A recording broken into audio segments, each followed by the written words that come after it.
Million Dollar is your first album since 1999. Why you decide to come back now? I always actually schedule something like an album with leftovers, which are too far away from Helloween, but still are songs that I love. The problem is, in the year of 2000, we released The Dark Ride Helloween album. And this was the first album I actually found myself writing 11 songs for one Helloween album. So suddenly it's like a solo album already.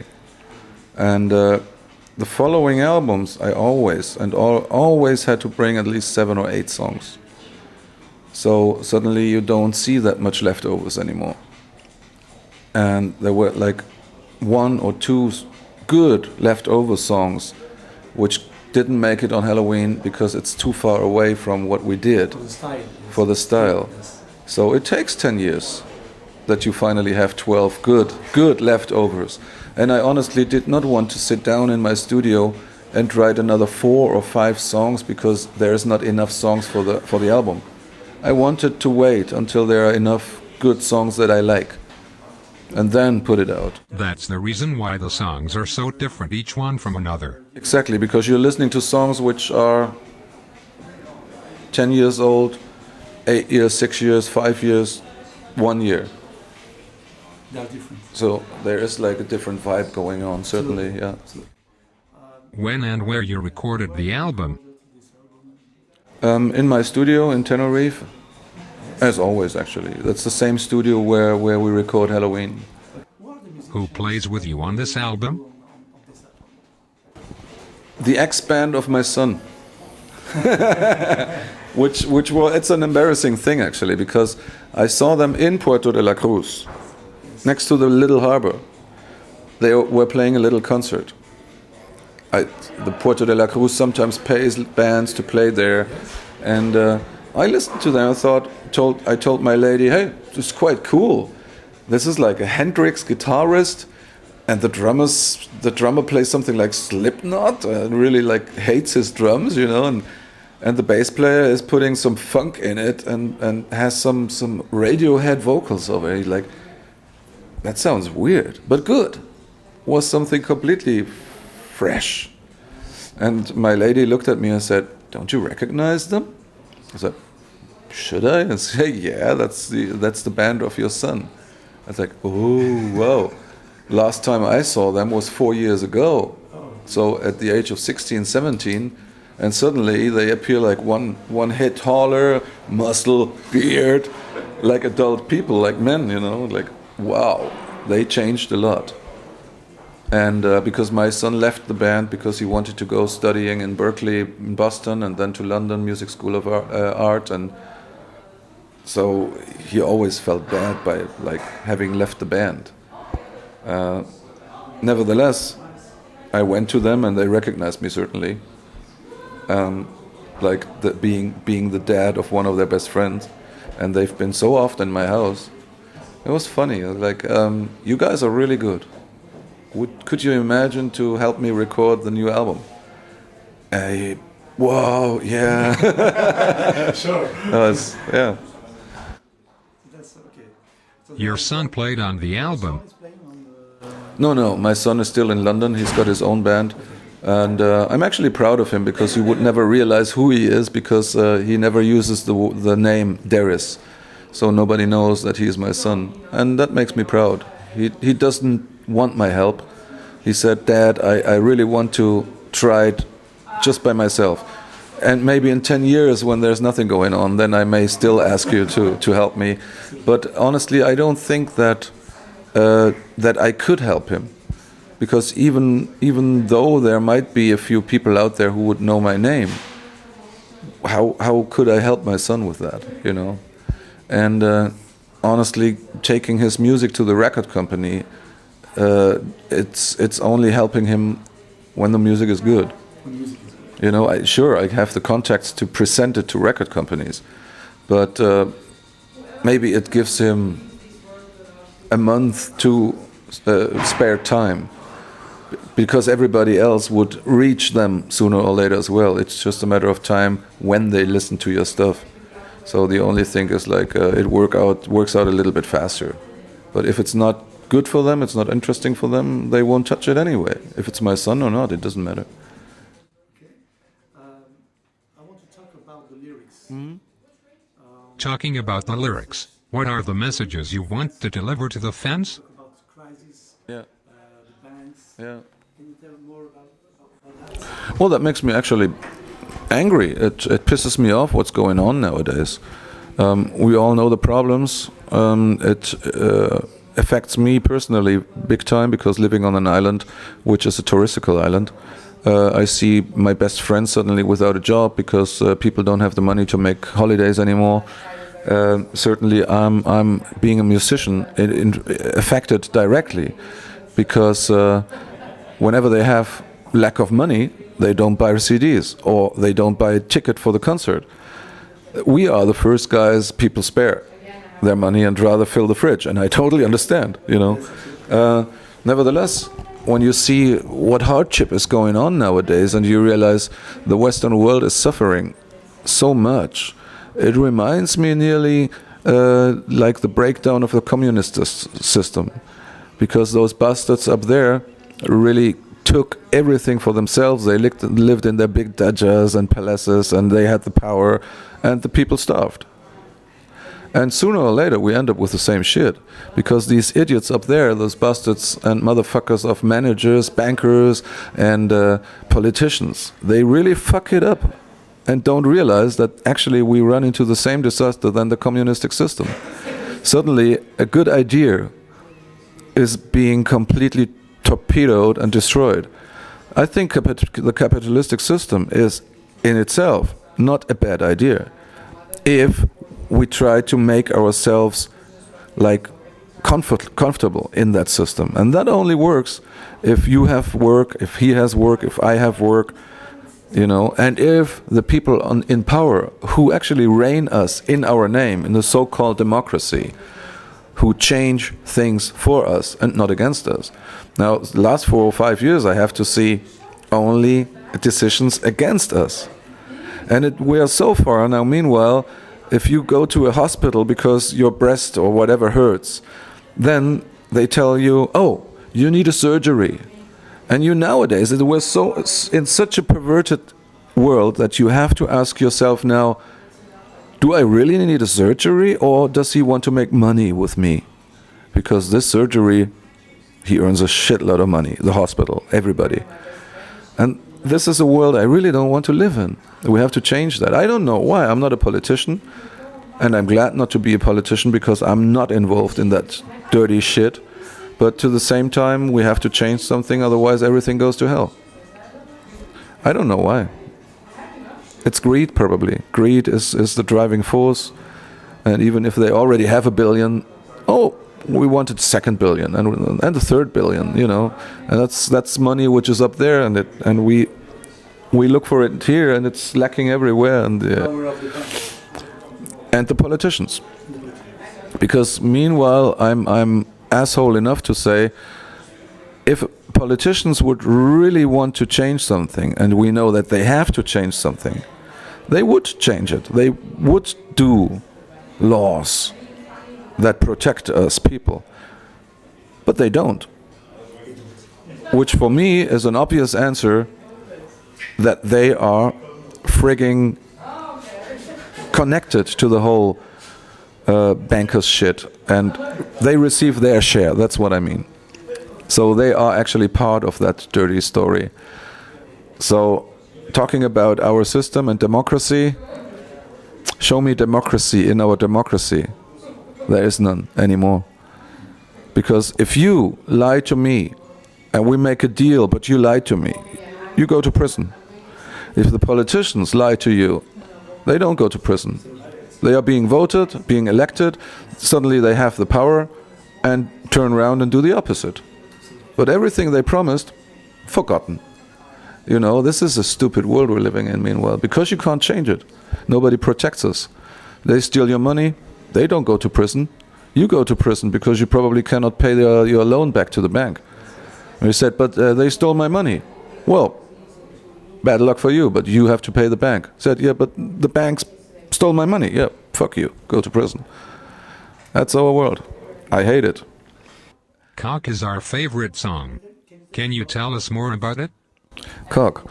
Yeah, probably that's the most direct song against managers and bankers and all these creepy creatures.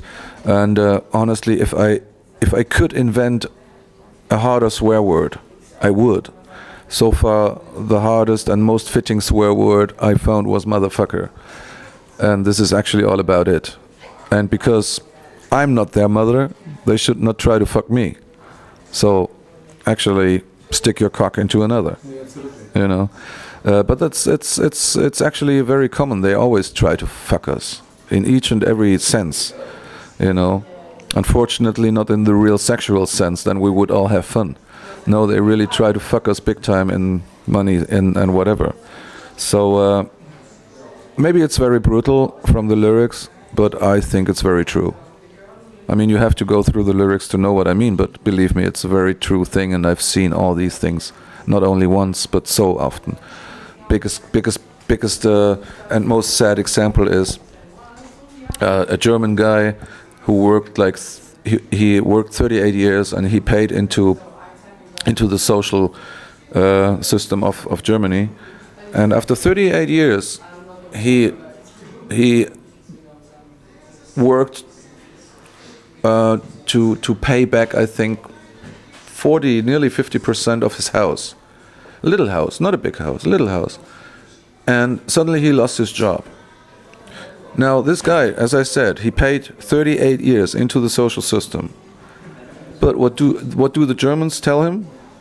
First you have to sell your house, then you pay, then you live off that money, and then you receive help. This is definitely not fair when you know that in Germany a guy with 25 who has never paid into the social system receives the same help when he hasn't got work. He never paid into the system, but he still receives the same help than this guy who already paid 38 years, who now has to sell his house. This is not fair, you know? It's not fair. Don't listen to the radio is more hard rock, and it's different than the other tracks. Yeah. Is it an old song? Should have 4 or 5 years on his back. 4 or 5 years, it's, no, 5, 6 years already, 2000 years ago. No, it's not a real video. It's we have like tons of material which we recorded during the recording sessions. So they took a little bit of here and a little bit of there and put it together, even not synchron. It's not synchronized. I was a bit pissed off because we do have synchronized material. But You plan to shoot a video, there was talk about doing something for radio, but and the track you would like to have in video. I personally, Cock or Banker's Delight, maybe that would be the right direction for a video, because for a teaser, radio is maybe okay, but it's not the hardest, it's not the most brutal. It's more funny song about the story, like the War of the Worlds, Orson C. Welles story, which took place in 1939, when all the U.S. Americans were fleeing out of their cities because they really thought the Martians attack. You know, yeah. Have you ever thought about doing only a solo career? No, that's too boring. Yeah, but in combination with my boys, yes. Now I would see that going on stage with these boys, that's fun, but never alone. Alone is, I don't know. I'm not made to that for that lonesome rider career. So it's just no more than a side project. No, it's the Big Pumpkin is and will probably be in the next 10, 15 years still my main project. But Bad Bankers is definitely a nice occasion to try to find a second food in the business, so to say, because this kind of music I could easily sing in 20 years. Yes, it's good. Honestly, I'm not sure if I can sing Helloween in 20 years. Probably not. I don't know. I mean, it's 3 octaves high pitch sometimes, and we're not getting any younger. I can do that job for at least 10 or 15 years, but then it's getting weird. Yes, but your voice is still on top. Yeah, but I'm still under 50. You know, I'm just thinking about Ronnie James Dio, for example. He was 66 when I saw the last concert. Now, unfortunately, he passed away. But you already realized, okay, it's getting weaker. It's not as strong as it used to be. Do you plan to do some concerts with the Bankers? Planning, no. Wishing, hoping, yes. So after In Tenerife or wherever, when there's a promoter who wants us, we come. The biggest dream would be a nice little appearance in the early afternoon on Bang Your Head or Wacken or Hellfest and playing some old Pink Cream songs and like 5, 6 from the new album, maybe. Yeah, maybe some hits I've written for Helloween, 3, 4 would be nice. What was your best moments on your career? Best moment, sitting in the BMW with Waiki on the promotion tour, 1994, being the new singer of Helloween and getting the news via CNET telephone. There were no mobiles, handies and stuff like that these days. And they gave us a call that we just went gold in Germany and double platinum in Japan without ever having released the album. So the album was not even released, just by pre-orders. And it was like, whoa, something we did good here, something that we did right here. Yeah, that was not because of the double platinum and gold, but because of, yes, the people want me. It's good, because it could have been that way that the people would say, oh, that Pink Cream idiot, we don't want him in Helloween. You know, you never know. I mean, for whatever reason, people dislike you, or maybe you got like the wrong day, wrong twist of an eye, or maybe the wrong songs. I don't know. so it was a good satisfaction. Absolutely, that was the greatest day actually, because I was so scared. Believe me, I was really scared. People nowadays look at it and think, yeah, he was the new singer and blah blah blah and everything. Wow, Master of the Rings, it was such a successful album, and wasn't it so great for you to be in the blah blah blah? And I said, no, I nearly shit in my pants. I was scared, you know, and that was a beautiful moment. And the worst moment? Worst moment.